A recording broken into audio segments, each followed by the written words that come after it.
Hello guys! Welcome po sa Encourage 888. Ang reading na ito ay para sa entertainment at personal na reflection lamang. So gamitin lamang yung mga mensaheng tutugma sa iyong situation. So itatanong natin may mga bagay ba tong taong iniisip mo na nare-realize about sa'yo? Lalo-lalo na nung nawala ka? So tingnan natin So ano ba yung mga na-realize ng taong ito sa'yo? Nung nawala ka sa buhay niya. Give me the message. Ano ba yung na-realize niya sa'yo nung nawala ka sa buhay niya? Give me the message. Ano yung na-realize niya sa'yo nung nawala ka sa buhay niya?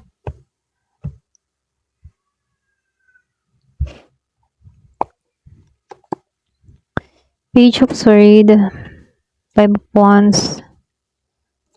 Malakas ito yung fire sign, Aries, Leo, Sagittarius. Posible yung iba sa inyo, fire sign ka. Meron din ako nakikitang water sign, Scorpio, Cancer, and Pisces. Meron din air sign, Gemini, Libra, and Aquarius. Meron ding earth sign, Taurus, Virgo, and Capricorn. So, halos lahat naman. Malakas si Leo. Okay, meron din Pisces. Scorpio, Cancer, and Pisces. Start na tayo. So, dito yung iba sa inyo, wala ka ng idea, pero itong taong ito, nung nawala ka sa buhay niya, okay, mas nakita niya, okay, mas nakita ng tao na to yung bang tipo na, yung mga bagay na dati niyang hindi pinapahalagahan. So, ngayon, meron tong na-realize about sa'yo, lalo na yung connection ninyo. Lumalabas din dito na meron kang effort na ginawa rito At itong taong ito, ngayon niya nalaman kung ano ba talaga yung totoong nawala sa buhay niya nung nawala ka. Para bang meron siyang na-realize dito. Kasi dito sa page of swords, lumalabas na pwede nga iba sa inyo, meron itong mga sinabi sa'yo. Or pwede rin meron itong mga ginawang immature na action sa'yo or hindi pinag-isipan, naging impulsive yung kanyang kinilos sa'yo. Posible may mga maling akala or pwede rin communication issues alam mo yun, lalo nagpalala sa sitwasyon ninyo before. Okay? Kaya dito pumasok yung Five of Wands Merong away, conflict, pagtatalo. Then meron ding pride, okay? Yung iba sa inyo pwedeng merong competition na magitan sa inyong dalawa. Baka meron tong napagtanto dito na hindi dapat lahat ilaban or hindi dapat kailang ilaban ang lahat. Lalo-lalo na sa inyong dalawa. Okay? Pero bang meron siyang naintindihan or meron siyang naunawaan, sabihin natin na-realize dito, na kung saan itong tao na to, dito niya naintindihan na dapat hindi kanya pinatulan, inaway, or something na kinumpitensya. Kasi teamwork kayo dapat okay? Meron siyang napagtanto-tanto dito sa Five of Wands. Kaya dito, sa Knight of Wands and the Six of Wands upright, nakita ng tao na to kung gaano ka naging, yung iba sa inyo, pwedeng yung energy mo dito mabilis mag-init Okay? Pero mabilis ka din naman umatras or mawala ng direksyon. I mean, yung bang tipo na mabilis mag-init, mabilis din umatras, na kung saan, meron ditong pwedeng naging magagalitin din nung time na yon, okay? So, lumalabas, merong naging inconsistent sa kanyang aksyon, sa kanyang ginagawa, na kung saan wala ng direksyon yung isa sa inyo, okay? Pwede yung iba sa inyo, merong mga sinabing masasakit na nawala na ba? Nawala ng direksyon. Ganon. Para bang foul na yung mga sinabi.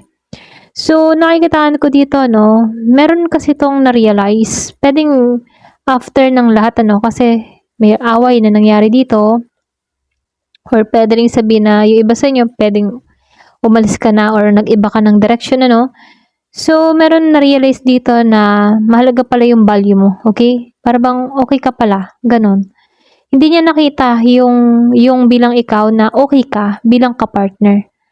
So, nakita ka ng tao na 'to ngayon na puwedeng sa panahon ngayon, marami siyang nakikitang achievement mo, marami siyang nakikitang pagbabago sa buhay mo, yung presence mo.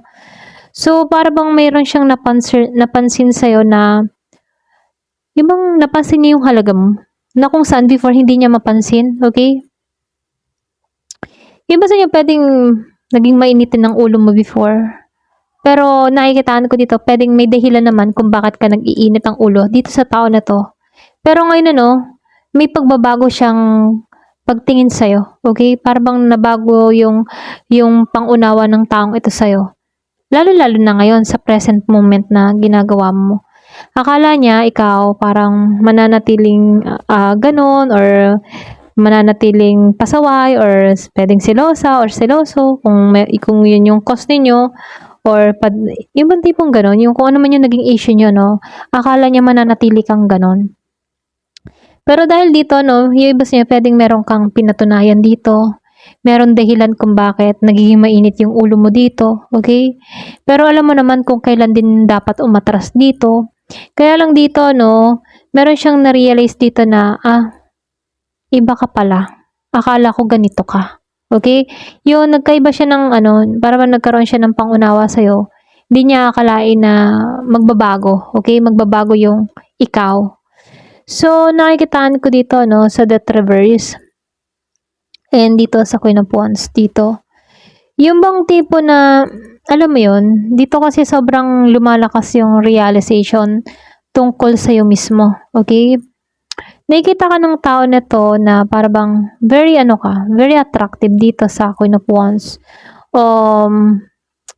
Independent, may sarili kang liwanag, mas lalo niyang nakikita yung qualities mo na hindi niya nakita before nung kasama ka niya. Okay?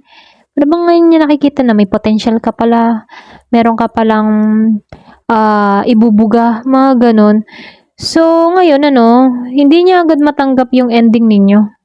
Kasi dito lumalabas kahit tapos na yung isang chapter sa inyong dalawa 'no, may part dito sa taong ito na ayaw niyang tuluyang bitawan, okay? So dito 'no, Two of Cups reverse and the Ten of Cups reverse. So dito sa Two of Cups reverse and the Ten of Cups reverse, lumalabas dito 'no, yung bang tipo na realization na nasira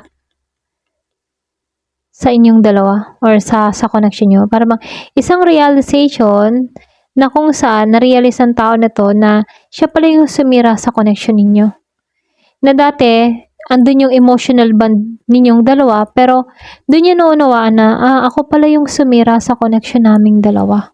Okay? Kaya dito, sa Ten of Cups, nagkaroon to ng realization na hindi natuloy sana yung potential na maging masaya sana or stable yung relationship namin dahil alam kong ako yung nagkamali dito sa Two of Cups. Ganon. Ganon yung energy niya. Ngayon niya naiintindihan dito na parang, alam mo yun, hindi siya masaya. Hindi naging masaya yung kinalabasan. Para bang nawala yung possibility na yung future na inaasam-asam niya dati na yung tipong ini-imagine niya na ganito sana tayo, si Ten of Cups, buo. Pero dahil lumabas siya na naka-reverse, ano, para bang nawala lahat, okay? Hindi siya fulfilled, hindi siya masaya. Ganon. Hindi siya satisfied sa mga nangyari, okay? So, lumalabas din dito na Nine of Cups and the King of Pentacles reverse.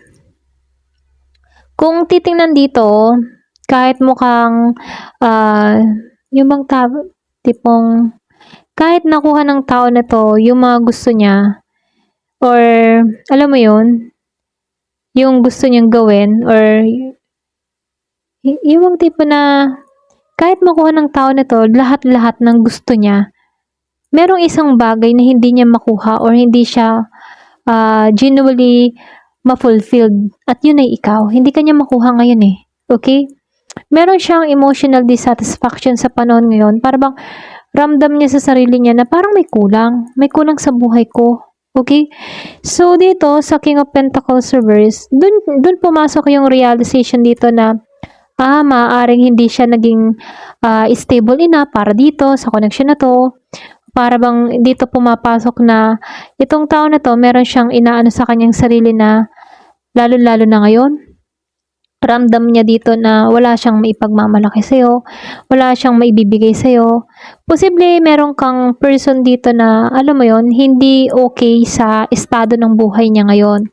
Kumbaga, pwedeng yung career niya hindi maayos, yung financial status niya hindi maayos, yung bang masasabi na wala siyang kasiguraduhan ngayon, okay? So ngayon dito, alam ng tao nito sa panahon ngayon na hindi niya maibigay yung stability na kailangan mo, okay? Yung iba sa inyo, no, pwedeng meron kang person dito na hindi maganda yung takbo ng kanyang kabuhayan, okay? Pwedeng may mga iniinda siya, may mga problema siyang tinatahak dito. Ayun. So dito, ngayon, mas ginagamit na ng tao nito yung isip niya. Pinag-iisipan niya yung mga nangyari at sinusubukan ng tao nito na, alam mo yon, maging objective. Meron siyang realization dito na kailangan niyang harapin yung katotohanan kaysa puro emosyon. Okay? So, lumalabas sa The Devil Reverse dito, malaking realization to actually. Kasi, alam mo yon, kailangan niya kasing kumawala sa mga unhealthy patterns, sa mga attachments, sa obsession, at sa mga selos na yan, okay? Yung mga toxic behavior ba?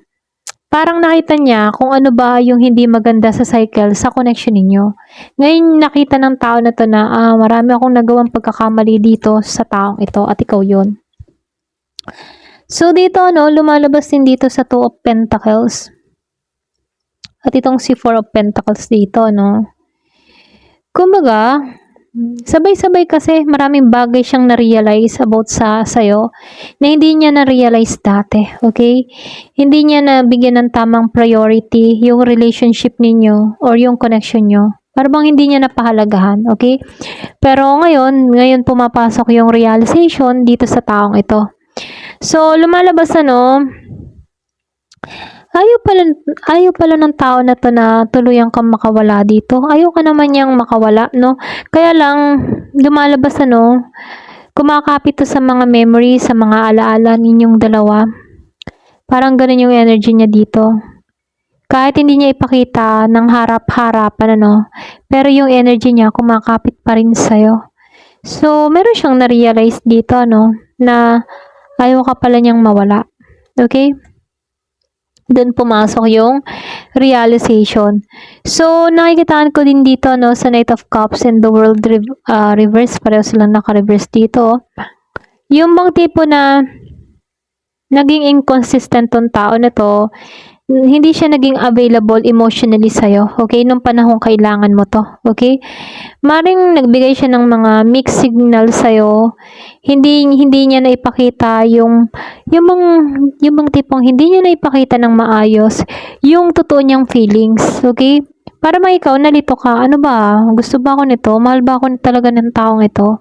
Para bang wala akong direction dito, ano kaya? Parang ganun ka para bang hindi mo nakita na ano ba, may seguridad ba ako sa taong ito? Parang ganon. So dito sa The World Reverse para sa kanya, parang hindi pa talaga completely close yung chapter ninyo, Meron kasing unfinished business sa inyong dalawa ng taong ito. Kumbaga, may mga kasagutang or may mga katanungang hindi nasagot, ganyan. So, meron mga feelings na, alam mo yun, hindi pa tapos talaga ng maayos sa inyong dalawa. Or pwede rin meron lang talagang hindi talaga yung mga tipong umiwas para hindi masagot yung mga tanong. Okay? Yung iba sa inyo, pwedeng marami kang mga tanong sa taong ito, pero hindi mo nakuha yung tamang sagot mula rito. Okay? So, dito, is Strength Reverse, then the Six of Pentacles Reverse. So, dito, malinaw dito yung realization na kung saan ngayon niya naintindihan na mahina pala siya pagdating sa kanyang emotion na akala niya matatag siya or matibay siya rito. Kasi may pagkawala na nangyari na kung saan ito yung naka-apekto sa taong ito ng confidence niya. Yung iba sa inyo, nawala ka na ng tuluyan dito Okay? Hindi mo na pinapairal yung emosyon mo para maapektuhan ka sa taong ito. Okay? Kaya dito sa Six of Pentacles, malinaw na malinaw dito na meron ditong hindi naging balanse at napansin ng tao na to na hindi siya naging pantay sa pagbibigay ng effort sa'yo. Okay? So, lalo-lalo na yung oras, yung attention sa'yo, yung emotional na pagbibigay niya sa'yo, hindi niya na nagawa yun, Kumbaga, ngayon niya na-realize dito na ang dami niyang pagkukulang sa'yo. Na kung saan, kung inayos niya yung connection, okay pa sana kayo. Kaya lang lumalabas dito, dahil nagbigay nga siya sa'yo ng mixed signals, hindi mo maintindihan kung dapat pa bang manatili dito. Kaya yung iba sa inyo, pwedeng nagpasya ka kahit masakit na alisan to. So, dito, sa Page of Cups upright, ito yung ending, merong soft emotional na realization tong tao na to patungkol sa'yo. May feelings pa rin siya dito na para bang gusto niyang ipahayag sa'yo. Ganun. Gusto niya ipahayag dito. Kumbaga, meron din ditong para bang gustong humingi ng tawad sa mga yung nagawa niyang pagkakamali sa'yo. Yung tipo na gusto niya yung ipakita sa'yo kahit malinggit na yung emotional gesture niya, ipahayag sa'yo, ganun, na nagsusumamo siya or nahingi siya ng tawad. So, nakikitaan ko dito para bang gusto ng tao na to ng mag-message sa'yo, simpleng pag-amin sa kanya mga nararamdaman. So, lumalabas, mas mahalaga talaga para sa tao na to na, alam mo yun, ngayon niya naintindihan na ikaw pala yung mahalaga sa kanya, okay? So, nakikitaan ko dito, nasanay siya sa presence mo before, pero ngayon, yung iba sa inyo, pwedeng unti-unti ka na lang talagang lumayo or umalis sa buhay ng taong ito. So, ganun yung naging energy mo sa kanya rito, okay? Ayan. So, ito lang yung nakikita ko. Ayan. Thank you for watching. Love and peace.